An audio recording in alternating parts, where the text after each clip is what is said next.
Picture this, Europe in the 1920s and 30s.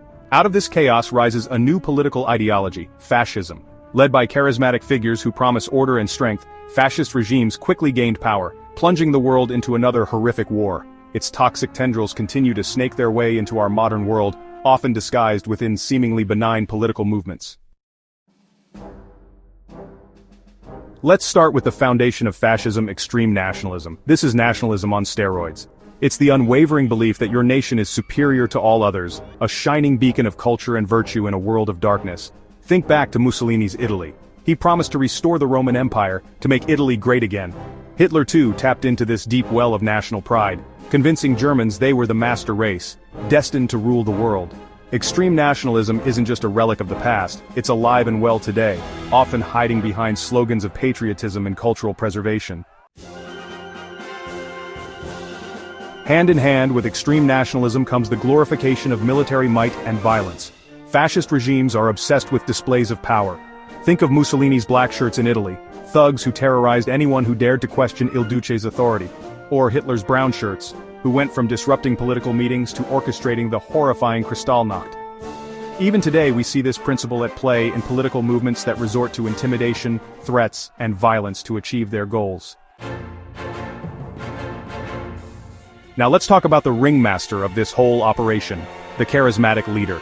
Fascist movements crave a strong man, a larger-than-life figure who embodies the nation's hopes and dreams. Think of Mussolini, strutting around like a Caesar reborn, or Hitler, with his hypnotic rallies and fiery speeches. These leaders cultivate a cult of personality, demanding absolute loyalty and obedience. Even today, this playbook is alive and well. Don't be fooled by the charm offensive. Always look beyond the surface and question the motives of those who crave unchecked power. Chapter 4, Suppression of Dissent. Silence is golden, criticism is fatal. Here's the thing about fascism, it absolutely cannot tolerate dissent. Free speech, freedom of the press, forget about it. Under a fascist regime, these freedoms are the first casualties. Newspapers and radio fall under state control, spewing out propaganda designed to keep the masses in line. Intellectuals, artists, writers, anyone with a platform and a dissenting opinion, are silenced, imprisoned, or worse. Today we see governments and groups using more subtle tactics to silence critics. Online censorship, harassment campaigns, and laws that stifle free speech under the guise of national security. Remember, a society without a free and independent press, without the right to question and criticize its leaders, is a society on the brink of disaster. Chapter 5, Myth of the Glorious Past. Back to the future that never was. Fascist movements tap into this yearning for the past, but they crank it up to 11. They create a mythical golden age, a time when the nation was truly great, powerful, prosperous, and united. Mussolini harkened back to the Roman Empire, Hitler to a mythical Aryan past. By romanticizing a bygone era, they give the people a scapegoat for the present and a justification for their radical policies. The myth of the glorious past is a powerful tool for manipulation, allowing leaders to bypass critical thinking and appeal directly to emotion.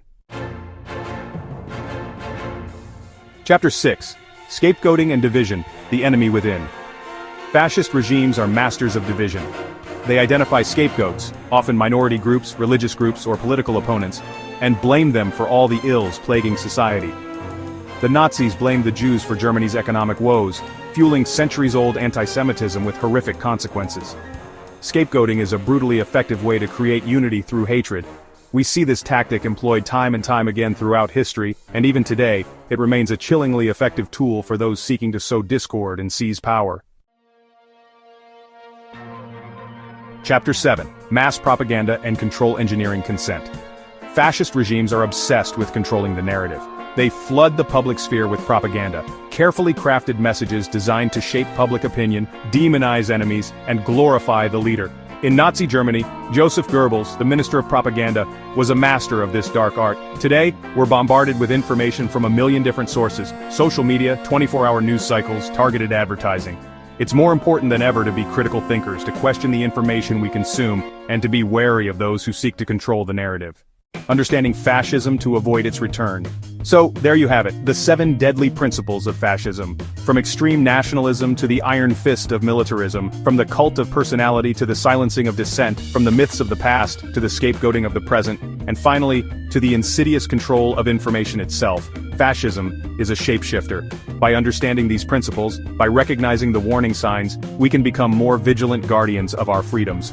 The fight against fascism requires constant awareness, unwavering courage, and an unshakable commitment to truth and justice. Subscribe for more fascinating history explained in unique ways.